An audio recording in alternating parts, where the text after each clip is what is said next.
This is World News, live from Warsaw. I'm Anna Kalczyńska. Good morning.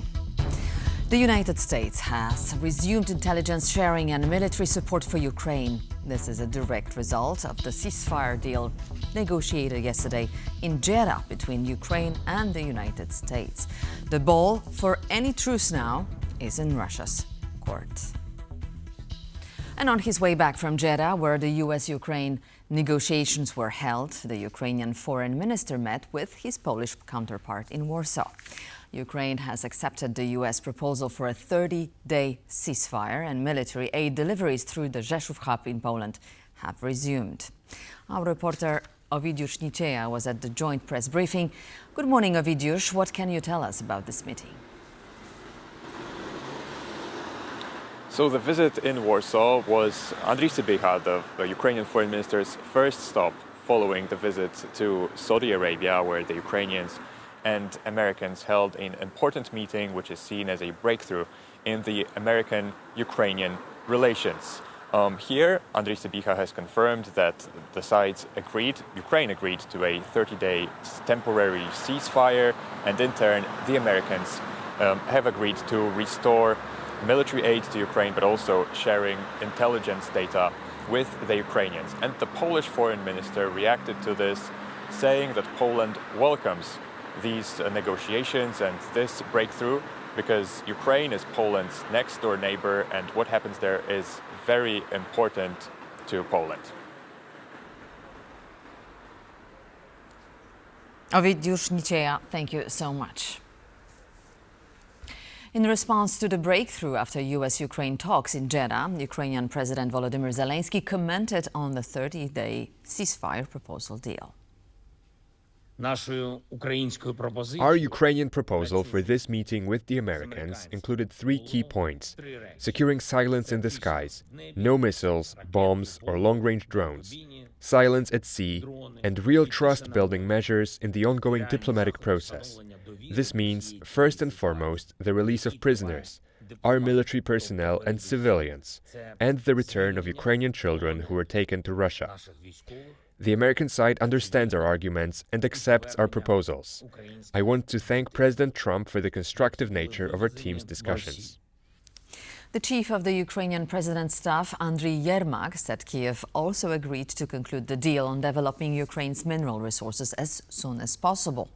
The arrangement has been in the works for weeks and was thrown into limbo by a spat between Volodymyr Zelenskyy and Donald Trump in the Oval Office. It is indeed written there that Ukraine is ready to accept, if Russia agrees to it, to introduce a 30-day ceasefire as the first step in order to start preparing some more important document to prepare for negotiations. American partners will be talking to the Russian side about an opportunity to move forward. If Russia is really ready for this, this will become clear soon. Today, after this meeting, the key is certainly, it is even written in the joint statement, the key today is on the Russian side. So this minerals agreement is going to be signed. You know that it is a framework document. After that, the teams will start working on a more detailed document. Today, in this statement, we simply confirmed the intentions of the two sides, the two presidents, to make this really happen. We really appreciate the leadership of President Trump. We believe that the United States is the country that can do everything today to ensure that this just peace comes. They have these levers. President Donald Trump has said that he hopes Russia will agree to the ceasefire plan drawn by the American and Ukrainian officials. Speaking to reporters, Trump said there will be a U.S. meeting with Russia in the coming days and that he would invite Ukraine's President Volodymyr Zelenskyy back to the White House.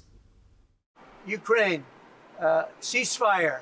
Ukraine, ceasefire. Just agreed to a little while ago. Now we have to go to Russia and hopefully President Putin will agree to that also, and we can get this show on the road. We can get this horrible war where 2,000-3,000 soldiers a week, every week, 2,000, 3,000, 4,000 sometimes. I get the reports, and they're not American soldiers. They're Ukrainian and they're Russian. But people are being killed outside of that. People are being killed in the cities as things explode throughout the cities. And we want to get that war over with. So I think it's a very big, I think it's a big difference between the last visit you saw at the Oval Office, and so that's a total ceasefire. Ukraine has agreed to it, and hopefully Russia will agree to it. We're going to meet with them later on today and tomorrow, and hopefully we'll be able to wipe out a deal. But I think the ceasefire is very important. If we can get Russia to do it, that'll be great. If we can't, we just keep going on and people are going to get killed, lots of people. In the meantime, overnight, the Russian army launched a series of attacks against the Ukrainian Donetsk region, killing at least 4 people and wounding 5. According to the regional governor, Russian forces used drones, artillery and bombs to attack Molocharska, Pokrovsk and Rodynsk. Among the casualties of the attack are 2 teenagers aged 11 and 13. Moreover, 2 women in their 50s died of severe injuries from the attack. Responding to the strikes, the governor of the Donetsk region, Vadim Filashkin, appealed to civilians to evacuate their homes. At the same time, Filashkin turned to parents and said that if they don't want to evacuate, they should at least send their children to a safe place. Over the past 3 years, Russian forces have regularly targeted villages and cities in the Donetsk region, often resulting in civilian casualties. So Russia continues to put pressure on the negotiating Ukrainian team, refusing to de-escalate during the talks. For reactions from Kyiv, we go live now to our correspondent Oz Chatterjee. Oz, good morning. What comments do you hear following yesterday's talks in Jeddah? Good morning. Well, while the Ukrainians are agreeing with the United States to a 30-day ceasefire proposal, the Russians have continued to bombard Ukraine. We've had 14 people killed and 33 injured in attacks across the past 24 hours in Donetsk, in Kharkiv, in Sumy, and in Kryvyi, where a hotel was targeted. Russia's been targeting hotels routinely over the course of the war. Now, Russia launched 133 drones and 3 missiles during that time. So, again, if we're discussing ceasefire proposals, it really needs to be said that the Russians are the ones who are not ceasing fire, and they are the ones who need to be convinced. Again, this war could end tomorrow if the Russians withdrew from Ukraine. Now, the Ukrainians have had further setbacks in the Sudzha region as well, in the Kursk region of Russia. Photos, videos published today by Russian forces show Russians in the heart of the town of Sudzha that was captured by the Ukrainians in August 2024. So another further setback with Ukrainian forces set to be retreating from positions in the Kursk region. Now, with regards to this deal, we have had further lines from Ukrainian officials, with Yermak, a senior advisor to the president, saying that the U.S. and Ukraine are ready to discuss ceasefire details next week. And Andrei Sybiha, Ukraine's top diplomat, the foreign minister, said that this deal is not a frozen conflict and that it is the beginning of a path to a just peace. The Ukrainians certainly buoyed and hopeful by this agreement, but with the strikes continuing, Russia continuing to push in the Kursk region, the situation for Ukraine militarily is not as forward-looking, hopeful as this ceasefire agreement may be. Donald Trump saying that he hopes the Russians will agree to it. Well, look, the Russians have to agree to it first. And for now, we only have one side saying they're willing to cease fire and the other killing 14 civilians in the last 24 hours. Oz Chatterjee, thank you so much for summing up the situation. Top EU officials have reacted to the outcome of the peace talks between the United States and Ukraine. The proposal was welcomed by Polish Prime Minister Donald Tusk and the head of EU Commission, Ursula von der Leyen.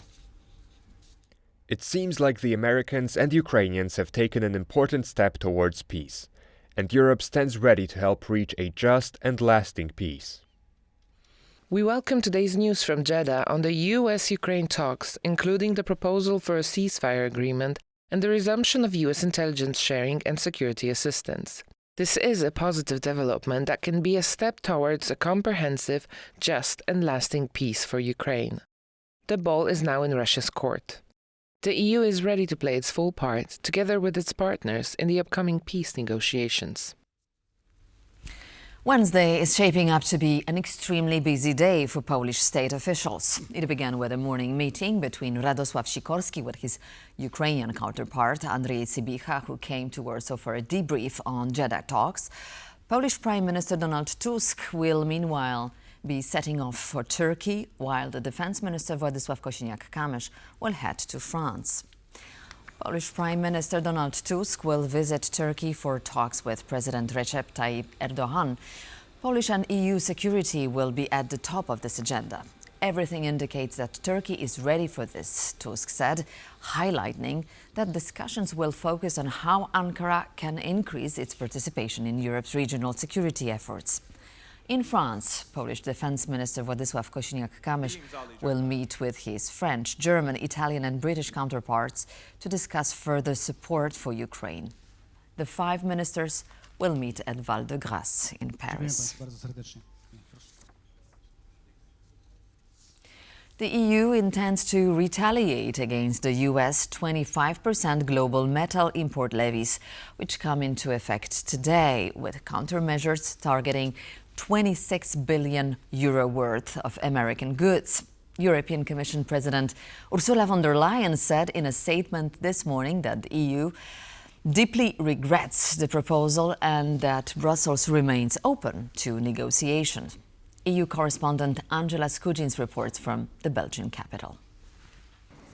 The European Union expects to hit €26 billion worth of US goods with tariffs. Now, the European Commission, this is the EU executive, announced the sweeping countermeasures against US President Donald Trump's tariffs this morning. Now, US President Donald Trump will slap 25% import duties on all aluminium and steel that enters that Northern American country. This includes the EU, with no reprieve for the continent. And after weeks of back and forth from reporters to the European Commission, that executive has announced how they expect to retaliate. Now, it will be delivered in 2 prongs. The first prong is unfreezing tariffs that were suspended in 2018. It came after US President Donald Trump first took office in the White House in Washington.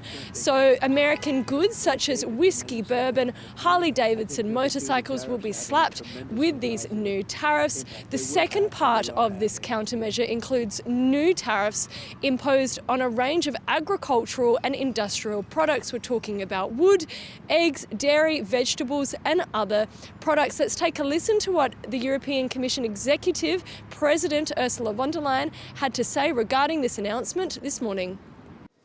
The European Union must act to protect consumers and business. The countermeasures we take today are strong but proportionate. As the United States are applying tariffs worth $28 billion, we are responding with countermeasures worth €26 billion. This matches the economic scope of the tariffs of the United States. Our countermeasures will be introduced in 2 steps, starting with April 1st and fully in place as of April 13th. In the meantime, we will always remain open to negotiations. Now, the next steps for these countermeasures from the EU is that there will be a 2-week public consultation where stakeholders from member states can give their feedback into what the EU is proposing. But the news today represents a significant escalation in tensions between the EU and the US. This was recently catalysed with US President Donald Trump signifying that the EU needed to stand on its own 2 feet when it comes to its security needs. But apparently trade is part of that as well. Angela Skujins from Brussels for TVP World. Greenland's pro-business opposition Democratic Party holds a clear lead after most votes were counted.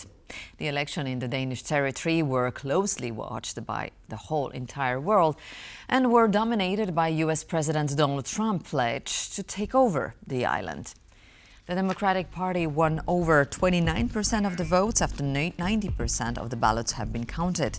It marks a large increase from their 2021 result, when the group managed to get some 9% of the votes. The party advocates for a slow approach to independence from Denmark. Behind them, with over 24% of the votes, is the Nalerak Party, a movement supporting swift independence from authorities in Copenhagen. Meanwhile, the ruling Inuit Ataqatigiit party placed third, receiving just over 21% of the votes. The result is a far cry from the 2021 outcome, when over 37% of the islanders registered to vote chose this party. And this news concludes this edition of World News. Thank you so much for watching, and please stay tuned to TVP World for more features and commentaries.